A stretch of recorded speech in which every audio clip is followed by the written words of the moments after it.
What is going on, ballers? Welcome to another wonderful episode of the Fantasy Football Fumble. It's your host, MJ, and I'm coming at you with my co-host here, Joe. Joe, how the hell you doing today, brother? Not too bad. Still in a little bit of a funk, but hey, life goes on. But unfortunately, it seems like the injury apocalypse has already returned, and it's only week 2. So we'll touch on that and go You over a bet. few different things in relation to the apocalypse. But how are you doing? Oh, great, brother. And I was gonna say a couple Hail Marys, before if Yeah. you have a fantasy team, because it has been hitting as far as injuries. But yeah, I at the end of the day, I'm very happy with my first week performance. This week was a terrible week, but we all are used to this, right? First four weeks of the season, you're gonna have those ups and downs, but you're gonna figure out who you want to keep on your team. So you just gotta make sure you make the right decision, or be like me and trade off Kamara and Jamar Chase last year. You gotta roll with the punches, do what you gotta do, and don't panic. Again, it's only week 2. We'll get into all that and a few other things that are very important at the top of the list. But first, a quick word from our sponsor.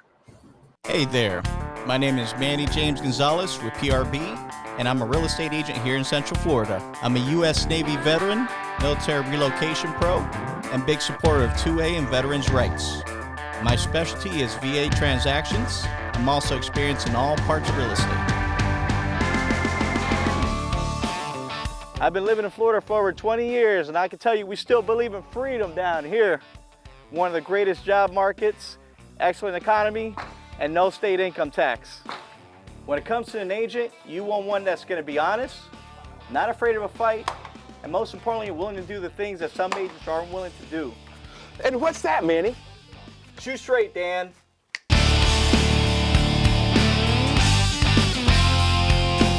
If you're ever considering buying in Central Florida, you need somebody you can trust, and I got your 6.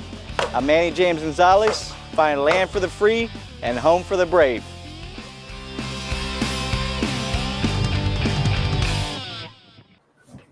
Welcome back, ballers. Let's get into some news and notes.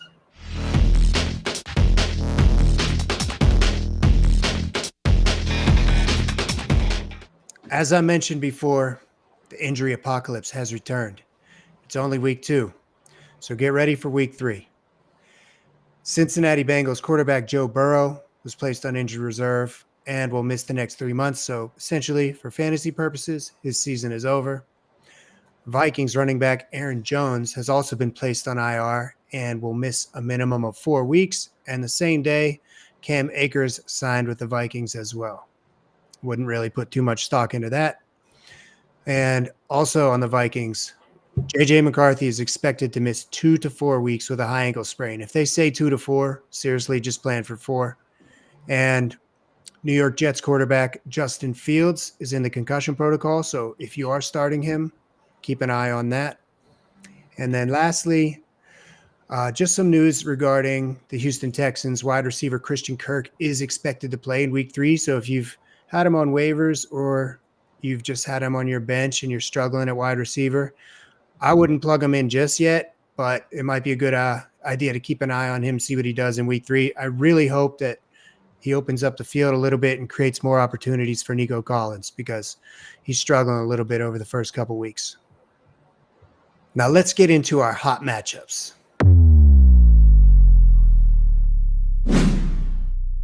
Why don't you kick things off, Manny? Yeah, so for my hot matchup of the week, I know you guys think I'm going to pick the Eagles, which it was very, very tempting. I almost did because the Eagles are facing the Rams. That's going to be a fun game.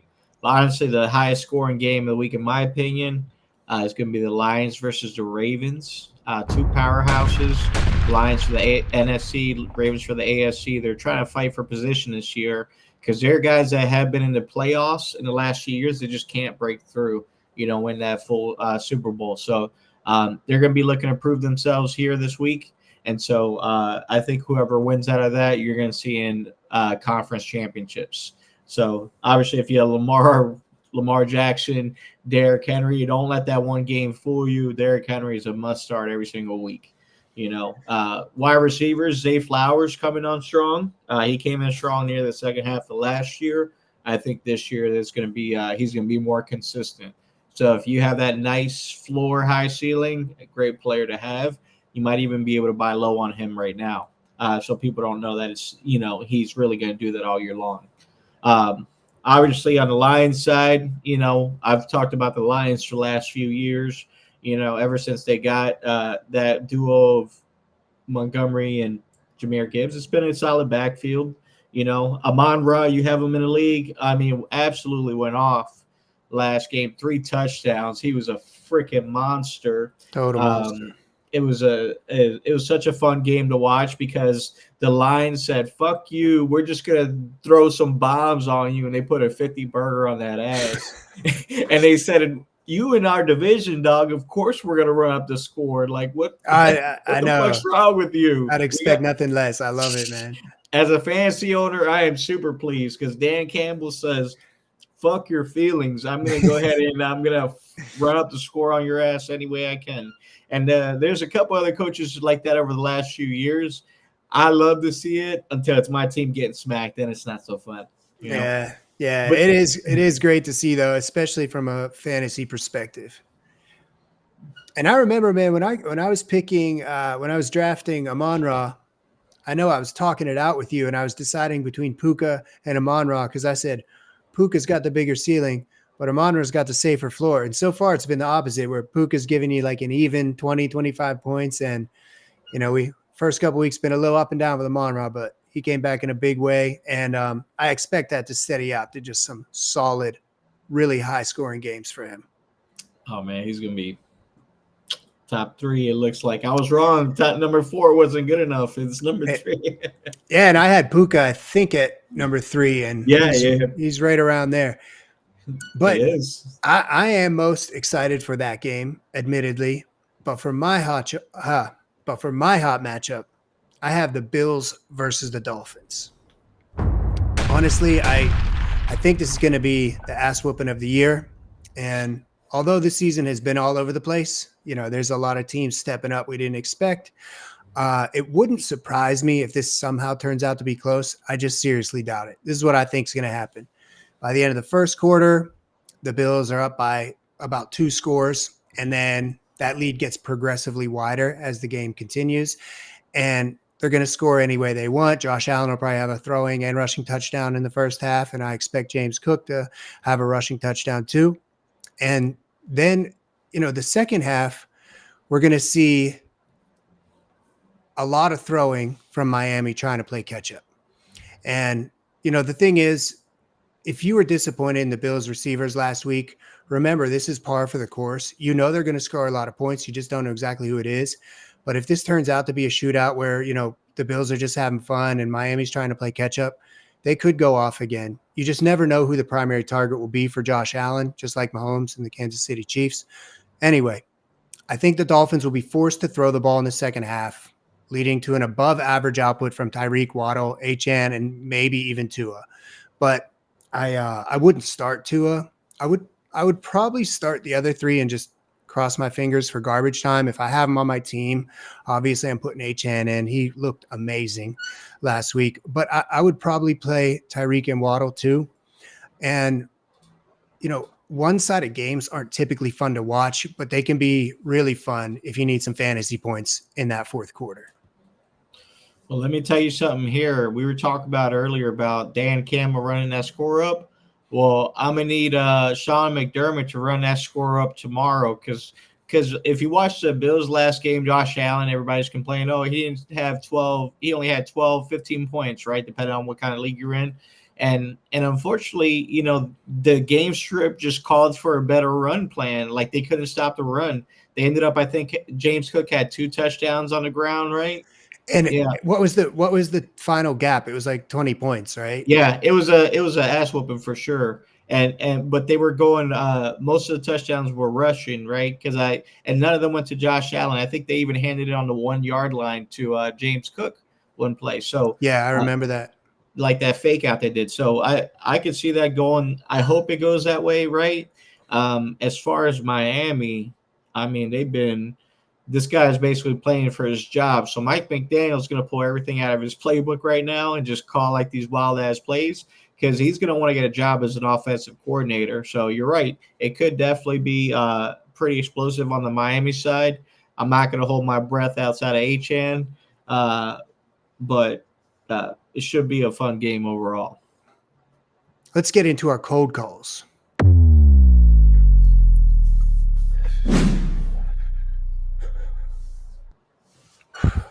For my cold call, I hate to pick these two teams again, but I'm going with the Steelers and the Patriots.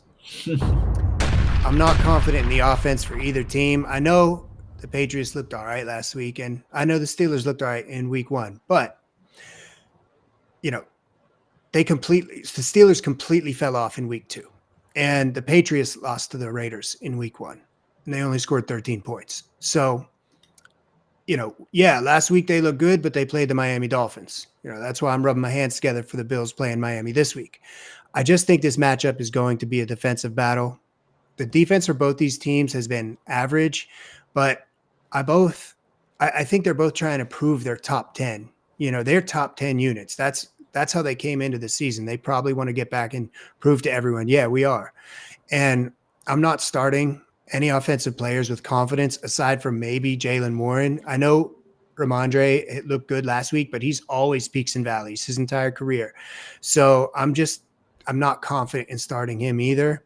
So I'm not really focused on any player from either team. Yeah, I can see how that could be a low-scoring affair for sure. Aaron Rodgers only has so much juice left. You know what I mean? Yeah, week 1 he came out slinging. He looked awesome, spread the ball out. But yeah, man, I mean, that was against the Jets too. Jets, they got a tough secondary, and he looked really good. But last week against Seattle, and I know Seattle's defense is really good, but they really fell off. And, I mean, the Patriots have a respectable defense. So I'm not banking on this being a high-scoring game. Yeah, no, for sure. Now, for my cold matchup, I ended up going with Saints and Seahawks. Two teams I was not high on this year at all. Obviously, for any fantasy teams, I typically try to stay away from struggling teams. Some people say it's good to get the running back for a struggling team, but when they're behind, they're not going to be running the ball very much. So, and these are two teams I decided not to touch this offseason or a season in the draft. That means I was fading, Smith and Njigba. So I was also fading Kenneth Walker this year in my fantasy rankings just because I didn't want anything. And then, of course, I had Alvin Kamara a little bit farther back as well because when if you look at him last year, he went super hard all year long. He ended up being injured around week 13 or something, week 14. He was out for the rest of the season. So if you had Kamara all through the season, you lost him when you really needed him the most. So as far as a fantasy matchup, I think it's going to be besides Smith and Jigba getting some burn there. Obviously, one of those Seattle Seahawks might get a touchdown too. It's just going to be a really sloppy, ugly game between two quarterbacks that'll probably not be starting after this season. So, yeah, I faded both of those teams this year while I was drafting too, and I know that Kenneth Walker looked awesome last week, but he did not look great in week 1, and I don't know what's going on with that backfield. But don't take the bait. Don't take the bait because Kenneth Walker is going to look great until he gets hurt, and he has gotten hurt each of the last 3 seasons. So he's not someone that you can count on reliability. Yeah, I mean, if you're going to take Walker, then you're going to want Charbonnet on your team too.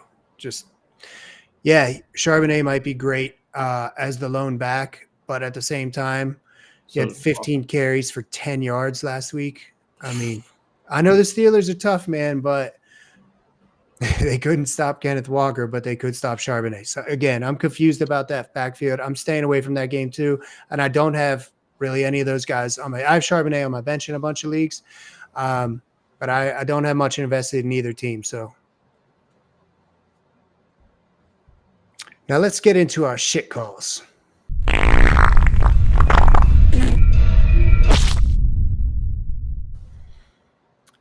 Why don't you kick things off, Manny?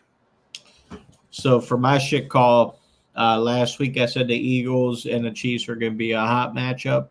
Some guys that were going to be coming in and scoring. It's going to be a Super Bowl rematch. Kansas City's going to keep up this time. But sure enough, it was just the opposite. They both shut each other down. Kansas City wrapped up Saquon, kept them under 100 yards, solid. Obviously, they were saying 100 yards of passing offense for Jalen Hurts. But what I love about that game is that they don't talk about the 10-point lead that was there, going into the fourth quarter, right? And the Eagles were able to maintain pace, hold possession, and obviously make it a very defensive game. Same thing on Kansas City side. To their credit, they looked really good. They looked dominant even at times, and the Eagles couldn't get sputter or anything together. So, but either way, I thought it was going to be high scoring. Just the opposite. It was a defensive standoff, and I was happy I got to see it because it was a good win for us. It was a good game, but as someone that has a lot of Eagles on all my teams, it was frustrating. It's a good game, though. NFL, good game. Fantasy, not so much. Right. Now, for my shit goal, I know we can't predict injuries, but I made a player profile on Justin Fields and said to make a trade for him if you're not confident in your quarterback. I figured if he can score 3 touchdowns against the Steelers, he should be fine against the Bills, but he was taken out of the game early due to a concussion, and it was a really one-sided game. I still believe in him for the long term, but if he doesn't pass the concussion protocol, he'll be out this week. So if you picked him up, I'm sorry. Probably gonna have to wait another week to play him. That's all right. If as long as he's right more than he's wrong, guys, don't just make sure you break his balls every time. Yeah, just look up for 60%. That's all I'm asking.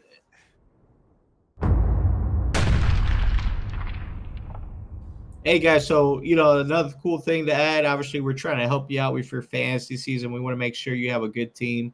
These are the weeks to make your trades, right? These are the weeks to build your team into the guys that you believe in. Even if they had a down week, you know what they're capable of. You know what their schedule looks like. You got to plan accordingly.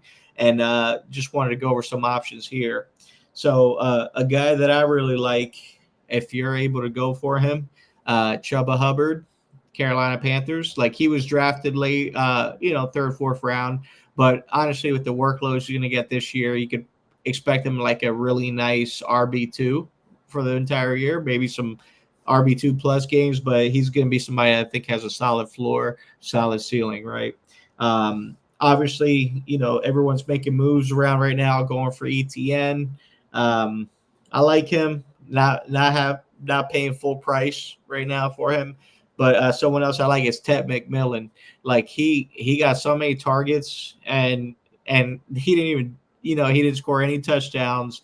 I think he had 10 targets last game, and then the dude ended up only scoring we were looking at 17 points actually, and he did have 10 targets, caught 6 of them, 100 yards and 0 touchdowns. So if you could get him now, I think he's our wide receiver 19. He's somebody that you could pay like a backup or, something like that. Just put together a package that you think is fit.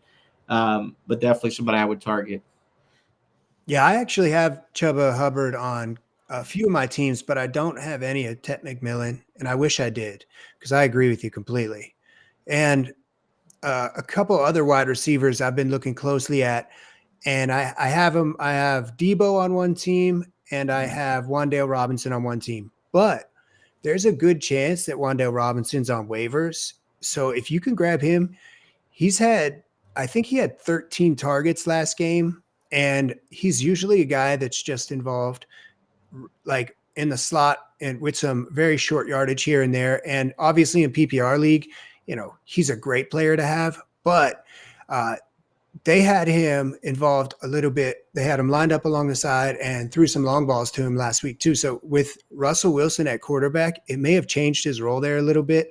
If you can make a low ball trade for him, I would do it if you're struggling at wide receiver. And I think Debo might actually get involved a little bit in the run game for the Commanders because with Eckler out, Debo could slide into that role very nicely the same way he did in San Francisco. So I would target Debo and Wan'Dale Robinson, because I have a feeling both of those guys could blow up and surprise a lot of people this year. I thought Debo was washed. I thought Wan'Dale Robinson was good for 10 or 12 at best. Those short yardage passes, that's it. But again, he got some deep balls last week, and Russell Wilson might have changed his role. Yeah, and it's funny because I going into the season, I definitely feel like I was higher on Debo than most people, just because I felt like Cliff Kingsbury was going to make him that piece, right? That X factor. And sure enough, he did. Like the way we love to see Debo, right? Like in the backfield, taking carries, catching balls in the screen or on swing passes, like giving him a running start with some blockers ahead. Yeah. So definitely a great target. And Wan'Dale, man, like what to me, that's Tyler Lockett, from Russell Wilson, right? Russell Wilson always has that security blanket. He's always looking downfield. If he feels he can't make that, he always goes to his second, third read. And that happens to be Wan'Dale. So, I definitely agree. Those are some good guys to add to your flex spot.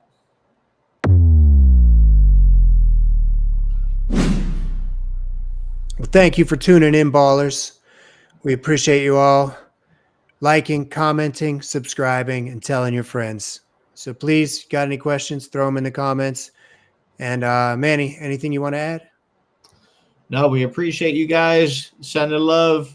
Continue to watch us, download, give us a shout out. Any player profiles you want to see, right? Joe put them together. Right. But outside of that, guys, it was an absolute pleasure. And you folks have a good time. See you here, same time, same place next week. You guys have a great rest of your evening.